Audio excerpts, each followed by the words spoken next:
তারপরে সে বলতেছে জয় বাংলা বলো, রাজাকার বলো। তারপরে আমাদের বলতেছে তোমরা কি রাজাকার? তারপরে আমরা না করছি যে আপনি ভিডিও করেন না। তারপরে আমরা বলছি ওনারে ধরো, আমরা জিজ্ঞেস করবো কেন ভিডিও করছি। উনি দৌড়ে এই পর্যন্ত আসছে, আমরা দৌড়ে করে ধরছি। আমি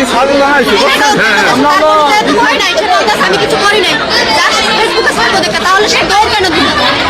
তার মনে ভয় আছে নাকি সে দৌড়তেছে, সে অপরাধ করছে। এবার আমরা এখন আমরা চাই এর সুষ্ঠু বিচার হোক। যেমন আজকে আমরা নামছি, 2 দিন পর আরো অনেক স্কুল থেকে নামবে, অনেক বিদ্যালয় থেকে নামবে, অনেক কলেজ থেকে আসবে। তাদের সাথে যদি এরকম হয়, সবাই তো আমাদের মতো প্রতিবাদ করার সাহস পাবে না। অনেকের গার্জিয়ান এই নিয়ে ঝামেলা করবে, অনেকের বাসা থেকে বের হনো বন্ধ হয়ে যাবে। কিন্তু আমরা কিন্তু নামছি না আমাদের সুরক্ষার জন্য। এই দেশে ধর্ষণ হচ্ছে, নারী নির্যাতন হচ্ছে, চুরি হচ্ছে, ডাকাতি হচ্ছে, মানুষ নিশ্চিন্তে রাত্রে ঘুমাতে পারছে না। তার বিরুদ্ধে আমরা রাস্তায় নেমেছি। যদি আমরা রাস্তায় নামার পরেও, প্রতিবাদ করার পরে আমাদের সাথে সেম ঘটনা ঘটে থাকে, তাহলে আমরা প্রতিবাদ কোথায় যাব?